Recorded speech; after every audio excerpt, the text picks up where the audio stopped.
It's Charles Benz here, and in this video I want to talk to you guys about this ever so much emerging issue of the increasing speed of technology, which is really infringing our everyday freedoms and rights, and frankly is becoming a serious issue.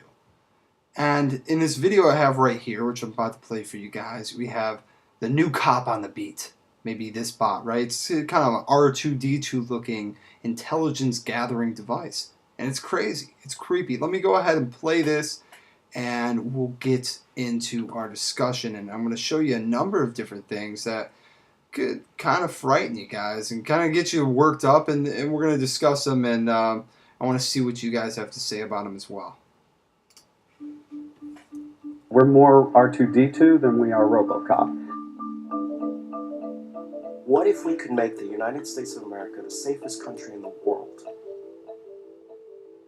Our goal is to reduce crime by at least 50%.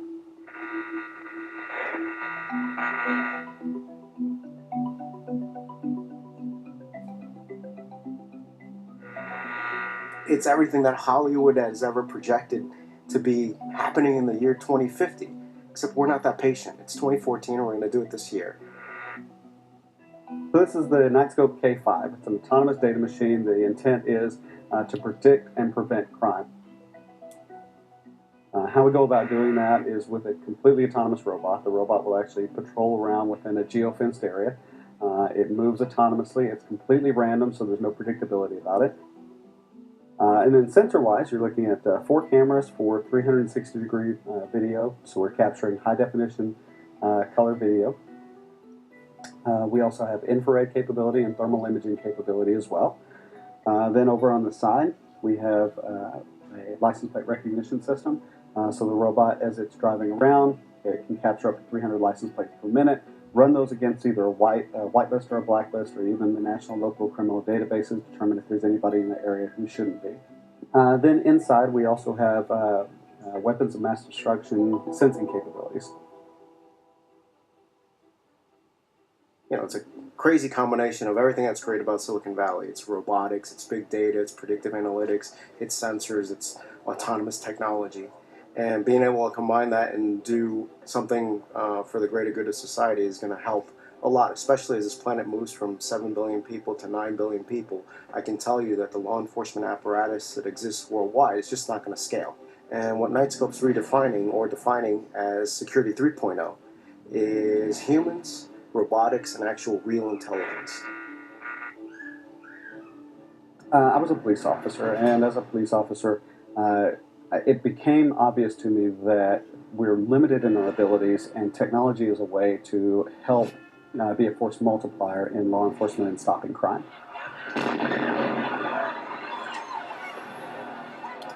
Now, I'm going to go ahead and pause this. What I do want to bring up, there are benefits to using this type of technology, just like any other type of technology. But there are also abuses, and there is also abuse on freedom. You know, the fact that something like this is going around, the fact that this is becoming more and more prevalent as the days continue, the real problem here is the fact that you're going to get to a point where you cannot get away with anything, where everything, you autonomously get tickets in the mail and get cited because of anything. You know, if you're going just a little bit over the speed limit. The thing is, cars will obviously soon be driving themselves. Okay, you have automatically, you know, everything will be checked. Okay, you'll have cameras seeing anything. Anytime you do something, you get cited for it, right? It'll probably show up electronically. Pay this fine for doing this. And you pretty much drive everybody into this very closed, fake, fabricated society is what I feel like it could become. And it's kind of scary, even though, yeah, we don't want to have crime, and I'm not trying to say that I'm a criminal where I'm going to go out and do bad things, but you almost take away the human experience that we're used to with the presentation of these things. And there's so many benefits, but so many drawbacks as well. And I think that's the real problem that we're being presented with. And if you guys want to watch more of this, check out time.com and you type in Robocop. And here's another article put out by the freethoughtsproject.com. And, again, they're talking about this one here. You can see this picture here, which is a 6-foot tall police robot, that would go out and hand tickets and do different things. It was created out in the Florida International University Discovery Lab. And, the problem is, there's no sympathy there. There's no human interaction. This thing is programmed to do its job, and that's it. And that's a scary thing, is that we lose that ability of reason. Yeah, police officers are supposed to behave in a certain way, but bottom line, they're human. And if you look at it from a business standpoint, it's more practical for police to eventually all switch over to a robotic force, just in the raw fact that now you don't have to pay them, a salary. You don't have to pay them medical or anything like that. So eventually things like police are going to get replaced with robots, and military probably replaced with robots. And so you just have a robotic force. And yeah, these older, or these unadvanced societies, like say somewhere in Somalia or something like that, or, these terrorist groups that don't have the advancements that we do, will be fighting against our robots. And then we'll probably be living in these and I know this sounds so unrealistic, maybe it doesn't to you, but we'll be living in these little fabricated virtual worlds, essentially. I mean, they're still like we are today, but everything's so tied into each other. Facebook and Google and Amazon, and their huge data mines gathering all kinds of personal information about you. And it's a crazy thing. Very soon we will see things like stores not have actual workers. They'll all have robots replenishing them. The trucks will be driving themselves. Everything will be automated. And you just maybe have a couple humans overseeing the operations, making sure everything's good, and that, maybe the robots need to get serviced or things like that. Very wild, very, very wild concept, and pretty amazing to see happen, but also very scary at the same time. I want to point out this. If you guys are familiar with drones at all for the civilian market, you probably know the DJI Phantom 2. Well, this one is just about to drop, which is a DJI Inspire 1. And this comes with a 4K camera, so it's very, very high-end, clear camera on here. I'm sure there's going to be another option where you can put the new GoPros on there as well.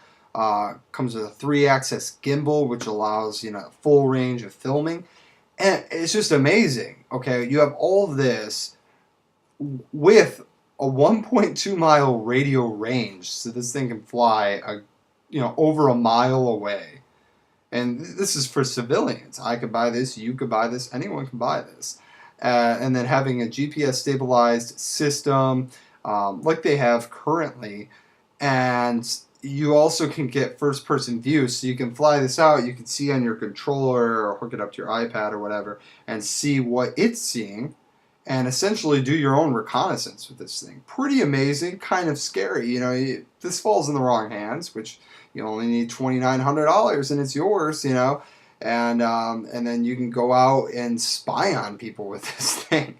It's kind of scary to know that people are out there that are probably going to do this, and they can fly up really high. Now, you probably think, well, they fly over my house, I'll shoot them. You shoot the thing down, which you probably could, but at the same time, you might not notice that they're over there doing whatever they're doing, spying on your property, who knows.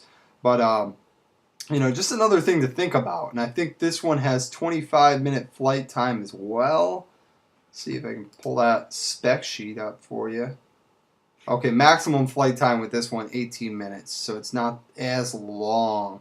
But very soon, we're going to see more and more advancement with battery power, and we'll probably see these going, 30 minutes, and then, who knows, in 5 years, maybe they'll fly an hour. I don't know. We'd have to see what kind of advancements we make in that department.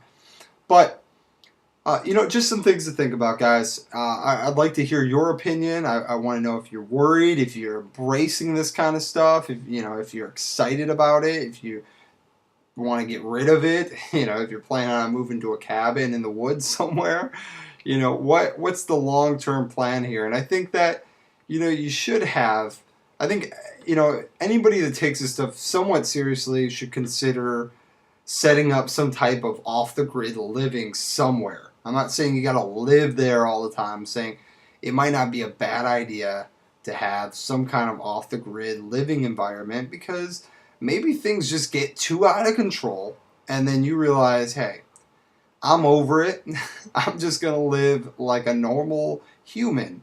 And you drop off and you just grow organic food and farm, and you want to be left alone. And you know what? There's nothing wrong with that. But, I think everyone has their threshold, and we're seeing more and more of it happen. And, Discovery Channel and National Geographic, they're sure as hell showing people that are embracing those lifestyles and getting off the grid. And, it's tough. But I think at some point people are going to say, hey, this is just getting out of control.